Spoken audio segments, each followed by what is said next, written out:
हिकिड़ो कुतो हुयो जेको झंग में रहंदो हुयो। हिनखे जेकॾहिं को पंहिंजो शिकार लॻंदो हो त उहो शिकार कंदो हुयो, वरना ॿिया जानवर जेको शिकार कंदा हुया उन्हनि जूं अगरि को हॾियूं या गोश्त बचंदो हो त उहो खाईंदो हुयो ऐं उन ते गुज़रान कंदो हुयो।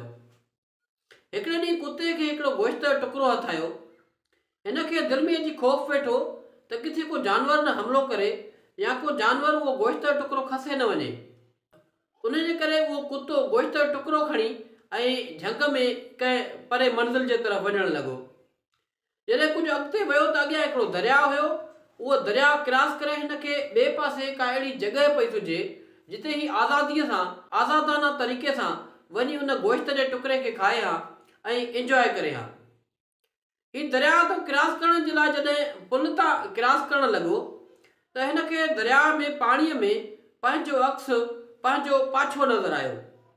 हिन पंहिंजे पाछे में ॾिठो त हिकिड़ो ॿियो बि कुतो आहे जेको गोश्त जो टुकड़ो खयो थो वञे पियो।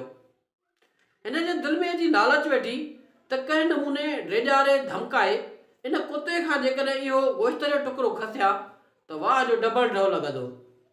इहा ॻाल्हि सोचे ही उन कुते ते वॾे आवाज़ में ऐं वॾे गरजदार नमूने सां भौंकणु लॻो। हिन भौंकण जे लाइ जीअं ई पंहिंजो वात फाड़ियो त हिन जे वात में जेको गोश्त जो टुकड़ो हुयो उहो वञी पाणीअ में किरियो। अहिड़ी तरह उन लालची कुते खे जेको गोश्त जो टुकड़ो हिकिड़ो खाइण जे लाइ पेट भरण जे लाइ मिलियो हुयो, लालच में अची उन उहो पंहिंजो विञाए छॾियो।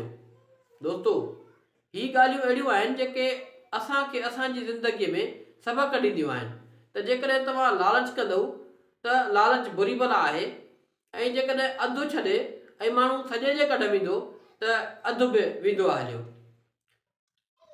जेको नसीब में मिले उन ते राज़ी रहणु घुरिजे।